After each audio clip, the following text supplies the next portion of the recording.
विद्यार्थियों, मैं अंशु शर्मा आपके सामने एक बार पुनः हाजिर हूँ। हमने स्वर्णिम भारत का जो चैप्टर शुरू किया था, आज उसका अंतिम वीडियो है और इसके बाद आप इन सारे वीडियो को देखना, आपके पाठ है समझ में आ जाएगा। और उसके बाद थोड़े से आपको प्रश्न भी बताऊंगी जो एग्जाम की दृष्टि से बहुत इम्पोर्टेंट है। तो आज जो इस टॉपिक का लास्ट है हूण वंश। हूणों का सबसे पहला आक्रमण है 458 ईस्वी में हुआ था। और उस समय क्या कि भारत में गुप्त साम्राज्य शासन कर रहा था। हमने गुप्त साम्राज्य पढ़ा था।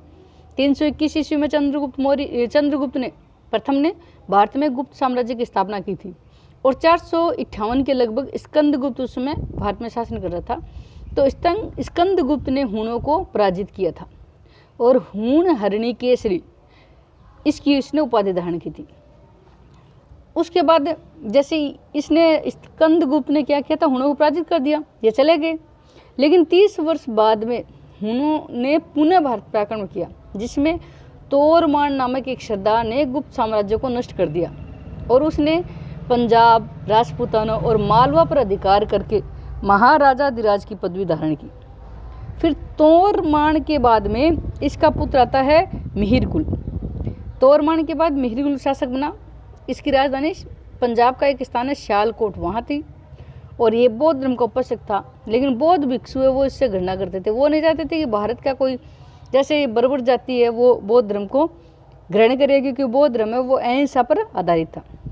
उसके बाद में मालवा का यशोधर्मा, ये यशोधर्मा ने मिहिरकुल को पराजित कर दिया। मिहिरकुल को पराजित करने के बाद वह कश्मीर चला गया था और भारत से ये जो हूण वंश है इसका अंत हो गया था। अब हम थोड़े से प्रश्न है जो एग्जाम की दृष्टि से इम्पोर्टेंट है, आपको लिखने भी हैं, वो बता दूं, आपको इनको तैयार भी करना है। पहला लघुत्रात्मक अशोक के धम्म का सार लिखिए। हमने पढ़ा था नैतिकता और जैसे उसकी भलाई के लिए अशोक ने जो सिद्धांत प्रतिपादन किए वो। फिर समुद्रगुप्त का सांस्कृतिक योगदान, उसने क्या क्या किया था, उसके कार्यकाल में कौन कौन सी जैसे कालिदास ने लिखी थी रचना वगैरह, उन सारों का वर्णन। फिर चोल प्रशासन का वर्णन करना है कि चोल प्रशासन कैसा था।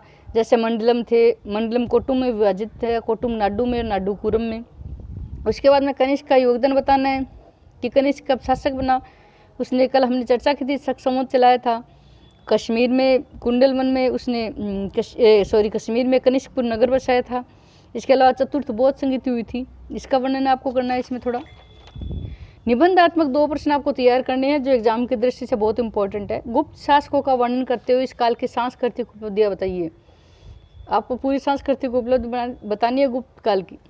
इसके अलावा मौर्य कालीन प्रशासन एवं समाज का वर्णन कर रहा है। मौर्य काल का प्रशासन हमने देखा था, केंद्रीय प्रशासन, प्रांतीय प्रशासन, वो दोनों का वर्णन करना और समाज कैसा था वो। अति लघु में राजस्थान के प्रमुख जनपद जो 4 थे हमने पढ़े थे।